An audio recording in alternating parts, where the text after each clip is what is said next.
Hi good morning every one. அப்போ இன்றைக்கி காலையில் 5:30க்கு எழுந்திரிச்சாச்சு. கீழே கிச்சன் போயிட்டுருக்கேன். குழந்தைய 2 பேரும் நல்லாவே தூங்கிட்டு இருக்காங்க. அதுக்கப்புறம் கிச்சன் போயாச்சு. நமக்கு தேவையான வெஜிடபிள்ஸ் எல்லாம் எடுத்து வச்சாச்சு. இன்றைக்கி ஸ்நாக்ஸுக்கு ஷவர்மா பர்கர் தான் வேணும்னு சொன்னாங்க. ஸோ மயோனீஸ் அடிக்கிறதுக்கு ஒரு டம்ளரில் எண்ணெய் எடுத்து வச்சுருக்கோம், ஆயில் எடுத்து வச்சுருக்கோம். அது கொஞ்சம் கூலிங் ஆகட்டும். அதுக்கப்புறம் பையனுக்கு புடலங்காய் பொரியல் தான் வேணும்னு சொன்னாங்க. வீட்டில் எவ்வளோ தான் சாப்பிட சொன்னாலும் கேட்க மாட்டாங்க. ஸ்கூலில் போய் ஃப்ரெண்ட்ஸ்கிட்டேருந்து சாப்பிட்டுட்டு வந்துட்டு அந்த மாதிரி பொரியல் வேணும்னு சொல்லி அப்படி சாப்பிட்றாங்க. இதே நம்மளாம் வச்சு கொடுத்தா சாப்பிட மாட்டாங்க. பொண்ணுக்கு லேடிஸ் ஃபிங்கர் வேணும், அதுவும் சில்லி பவுட்ரு போட்டு ஃப்ரை பண்ணி வேணுமாம்மா. அவளுமே ஃப்ரெண்டுக்கிட்டேருந்து தான் சாப்பிட்டேன்னு சொல்லியிருக்கா. பாருங்கள், நம்மளாக கொடுக்கும்போது சாப்பிட மாட்டாங்க. ஃப்ரெண்ட்ஸுக்கிட்டேருந்து சாப்பிட்டதுனால அவங்களுக்கு அது பிடிச்சிருக்கு. பரவாயில்ல, எப்படியா இருந்தாலும் அவங்க வெஜிடபிள்ஸு சாப்பிட்டாலே போதுங்கிற மாதிரி ஆகிப்போச்சு.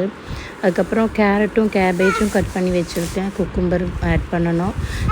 பர்கருக்கு வேண்டி எடுத்து வச்சுருக்கேன். புடலங்காய் கட் பண்ணி எடுத்தாச்சு. எல்லாமே கட் பண்ணி வச்சாச்சு. அதுக்கப்புறம் சாப்பாடு வைக்கிறதுக்கு ரைஸ் தண்ணியில் ஊற வச்சு போகிறேன். இது கேரளா ரைஸுங்க, கொஞ்சம் பெருசாக இருக்கும் இல்லையா, அந்த ரைஸ் தான். அதனால் ஒரு 1 hour பக்கம் ஊற வைப்பேன். அதுக்கப்புறம் நம்ம பெரி பெரி பவுடர் தான் போடுறேன். பெரி சில்லி பவுடரும் கொஞ்சம் கர்ட் மிக்ஸ் பண்ணி போடணும். இருந்தால் தான் அந்த வெண்டைக்காயில் நல்லாவே அந்த மசாலாவை ஒட்டி நிற்கும். இல்லைன்னா நம்ம எண்ணெயில் போடுறதுக்குள்ளே எல்லாம் பிரிஞ்சு வந்துடுங்க. நல்லா மிக்ஸ் பண்ணி வச்சிடலாம். பாருங்க, ரொம்ப மெல்லிசமாக தான் நான் கட் பண்ணியிருக்கேன். நல்லா கட் பண்ணி நம்ம அதை செட் பண்ணி வச்சாச்சுங்க. அடுத்ததான் நம்ம என்ன செய்யணும்னா, இது ஒரு 10 to 15 minutes நல்லா ஊறட்டும். அதுக்கப்புறமா நமக்கு ஃப்ரை பண்ணி எடுத்துக்கலாம். இப்போ புடலங்காய் பொரியலுக்கு கட் பண்ணி எடுத்தாச்சு. அது வச்சுக்கலாம். புடலங்காய் பொரியல் வைக்கிறதெல்லாம் நான் வீடியோ எடுக்கவே இல்லைங்க. ஏன்னா எல்லார் வீட்லேயும் நார்மலாக செய்கிற மாதிரி தான். அதுக்கப்புறம் இட்லி சுடுறதுக்கு மாவு எடுத்து உப்பெல்லாம் போட்டு மிக்ஸ் பண்ணி வச்சாச்சு. இன்றைக்கி சின்ன இட்லி தான் சுடுறோம். என் பொண்ணுக்கு ரொம்ப பிடிக்கும் குட்டி இட்லினா. அதனால் இன்றைக்கி குட்டியாக இட்லி செஞ்சு அதுக்கப்புறம் கொஞ்சம் வெரைட்டியாக செய்ய போகிறேன். என் பையன் இட்லியே சாப்பிட மாட்டான். ஆனால் குட்டி இட்லி செஞ்சு கொடுத்ததுக்கப்புறம் சாப்பிட்றான். ஏன்னா அது பார்க்க க்யூட்டாக குட்டியாக இருக்கும் இல்லையா, அதனால் அவங்களுக்கு ஒரு இன்ட்ரெஸ்ட்டு. இங்கே குட்டி கத்திட்டு இருக்காங்க, விளையாண்டுட்டு இருக்காங்க, அதுதான் சத்தம். அந்த இதில் ஒரு 5 plate வருதுங்க இந்த இட்லி. நம்ம நார்மலாக இருக்கிற இட்லி பாத்திரத்துலேயே தண்ணி வச்சுட்டு அதுக்கப்புறம் இதில் நம்ம ஃபில் பண்ணிவிட்டு வச்சுட்டேன். சீக்கிரமாக குக் ஆகும் இந்த சின்ன இட்லி. அதுக்கப்புறமா கேபேஜ் இது குக்கும்பரும் நல்ல மெல்லிசமாக கட் பண்ணி வச்சுருக்கேன். புடலங்காய் பொரியல் ரெடி ஆயிடுச்சுங்க. மயோனிஸ் அரைக்க போகிறோம். ஒரு டம்ளர் ஆயில் எடுத்தோன்னா அது ஒரே டம்ளர் கூலிங்கான பாலும் எடுக்கணும். நான் எப்போவுமே பால் கொஞ்சம் கம்மி பண்ணிடுவேன். அப்போ நல்லா திக்னஸாக கிடைக்கும். ரெண்டுமே கூலிங் பண்ணணும். அது கூட கார்லிக்கு, கொஞ்சமாக சர்க்கரை, கொஞ்சமாக குருமிளகுத்தூள் போட்டு நல்லா பிளெண்ட் பண்ணி பாருங்கள் எவ்வளோ சூப்பராக வந்திருக்குன்னு. நல்லா அதுக்கப்புறம் லாஸ்ட்டு ஒன்று க்ரஷ் பண்ணி எடுத்தோன்னா இன்னும் நல்லா திக்னஸாக நல்லா நம்ம கடையில் வாங்குறத விட ஹெல்த்தியாக நமக்கு மயோனிஸ் கிடைக்கும். ஆனால் இப்போல்லாம் ட்ரெண்டிங்காக எக்கு பாயில் பண்ணி அதில் மயோனிஸ் பண்ணுறாங்க. அது எப்படி இருக்கும்னு தெரியல ஃப்ரெண்ட்ஸ். இன்னொருனா நான் அதை செஞ்சு பார்த்துட்டு அதோட ரிவ்யூ போடுறேன். நான் எப்போவுமே இது தான் செய்வேன். ஃபஸ்ட்டெல்லாம் எக்கும் ஆயிலும் வச்சு செஞ்சுட்டு இருந்தேன். இப்போது எக்கு அவாய்ட் பண்ணிவிட்டு மில்க் ஆட் பண்ண ஆரம்பிச்சிட்டேன். ரொம்ப டேஸ்டியாக இருக்கும். என் குழந்தைகளுக்கு எக்கு மயோனிஸ் விட இது தான் ரொம்பவே பிடிக்கும். கடையில் என்ன தான் மயோனிஸ் சாப்பிட்டாலும் சொல்லுவாங்க, அம்மா நீ செய்கிற மயோனிஸ் தான் சூப்பராக இருக்குன்னு. இது அந்த கேபேஜ் அந்த மிக்ஸு கூட நம்ம நல்லா மிக்ஸ் பண்ணி எடுத்துருவோம்.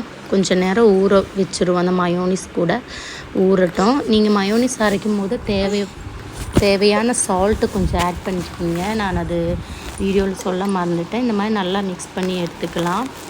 மிக்ஸ் பண்ணி ஒரு 5 minutes 10 minutes வச்சோன்னா நம்ம நல்லாவே அது சோக் ஆகிடும். அந்த மயோனிஸ் கூட அந்த வெஜிடபிள்ஸ் எல்லாம் நல்லா சோக் ஆகிடும்.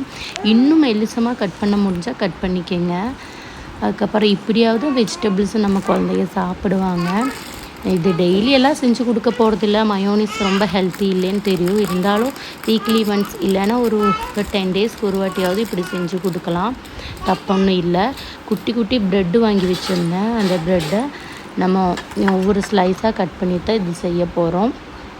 நீங்கள் ஆல்ரெடி ப்ரெட்டை ஹீட் பண்ணி கொஞ்சம் நெய்யோ இல்லைன்னா பட்டரோ சேர்த்து நம்ம பேனில் வச்சு ஹீட் பண்ணி எடுத்ததுக்கப்புறம் இந்த ஃபில்லிங்ஸ் வச்சு கொடுத்தாலும் சரி, இல்லை ஃபில்லிங் வச்சதுக்கப்புறம் ஹீட் பண்ணி எடுத்தாலும் சரி, அது எல்லாமே உங்கள் சாய்ஸ் தான். எப்படி வேணாலும் பண்ணலாம். ஆனால் எப்படி செஞ்சாலுமே டேஸ்ட்டு செம்மையாக இருக்கும். ஷவர்மா சாப்பிட்ற சேம் டேஸ்ட்டாக தான் இருக்கும். ஏன்னா சிக்கன் ஒன்று தான் இல்லை, ஆனால் சிக்கன் இல்லைங்கிற டிஃப்ரென்ஸே தெரியாதுங்க. அந்த மயோனீஸ்க்கும் அந்த வெஜிடபிளுக்கும் செம்மையாக இருக்கும். நம்ம கடையில் இது ஒன்று வாங்கினோன்னா ஒரு 20-25 ரூபாயாவது ஆகும். ஏன்னா ஒரு 2 டேஸ் முன்னாடி தான் வாங்கிட்டு வந்தாங்க இங்கே வீட்டில்.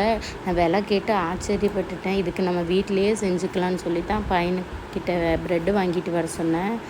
பன்னு வாங்கி இது ப்ரெட்லேயும் செய்யலாங்க. நான் நார்மலாக ப்ரெட்டில் தான் செய்வேன். இன்றைக்கி பன்னில் செஞ்சுருக்கேன். ஒவ்வொரு பன்னும் நம்ம இப்படி கட் பண்ணி எடுத்துக்கலாம். கட் பண்ணி எடுத்து எல்லாத்துலேயுமே ஃபில் பண்ணி எடுத்துக்கலாம். நம்ம எல்லாமே கரெக்டாக வெளியே கொஞ்சம் மயோனீஸ் ஜாஸ்தியாக இருக்கணும். அப்படி இருந்தால் தான் அந்த ப்ரெட்டில் அந்த மயோனீஸ் எல்லாம் நல்லா இறங்கும். அந்த இறங்கும்போது தான் நம்ம சாப்பிடும்போது அந்த ஜூஸியாக நமக்கு கிடைக்கும். சரிங்களா? நான் இன்றைக்கி ஸ்நாக்ஸுக்கு இதுதான் கொடுத்து விட போகிறேன். 1 இல்லை 2 கொடுத்து விட போகிறேன். ஏன்னா எப்படியும் பர்கர்னால் ஃப்ரெண்ட்ஸ் எல்லோரும் கேட்பாங்கம்மா, அதனால் எக்ஸ்ட்ராவே வேணும்னு சொல்லியிருந்தாங்க. அப்போ 2 பீஸ் கொடுக்க போகிறேன். இப்படி தான் ஃப்ரெண்ட்ஸ் எல்லாம் தயாராக்கி வச்சுக்குங்க. அதுக்கப்புறம் உங்கள்கிட்ட ஒரு விஷயம் சொல்லணும். நான் இந்த சேனலை ஸ்டார்ட் பண்ணி கொஞ்ச நாள் தான் ஆகுது. இதுக்கு முன்னாடி நான் கொரோனா டைமில் ஸ்டார்ட் பண்ணியிருந்தேன். நல்லா தான் போயிட்டு இருந்தது. ஆனால் கொரோனாவில் ஆன்லைன் கிளாஸ் ஆரம்பித்ததுனால அந்த ஆன்லைன் கிளாஸ்க்கு குழந்தைகளுக்கு ஃபோன் வேணுங்கிறனால என்னால் அதை கண்டினியூ பண்ண முடியல. நீங்கள் என் சேனலை சப்ஸ்கிரைப் பண்ணணும், என் வீடியோஸ் எல்லாமே பார்க்கணும், என்னை சப்போர்ட் பண்ணுங்கள் ஃப்ரெண்ட்ஸ். அதுக்கப்புறமா நம்ம ஓவனில் தான் வச்சு ஹீட் பண்ணி எடுக்க போகிறோம். சும்மா மைக்ரோவனில் வச்சு நம்ம ஒரு 2 நிமிஷம்தான் மைக்ரோவேவில் வச்சு 2 நிமிஷம் தான் சூடு பண்ணி எடுக்க போகிறோம். சூடாக இருக்கும்போது ப்ரெட்டு இன்னும் ரொம்ப சாஃப்டாகி வரும், பஞ்சு மாதிரி. அதுக்கு இடையில் நம்ம இந்த வெண்டைக்காவை வறுத்து எடுத்துடலாம். அந்த அடுப்பில் வெண்டைக்காய் வறுக்கிறதுக்கு போட்டாச்சு.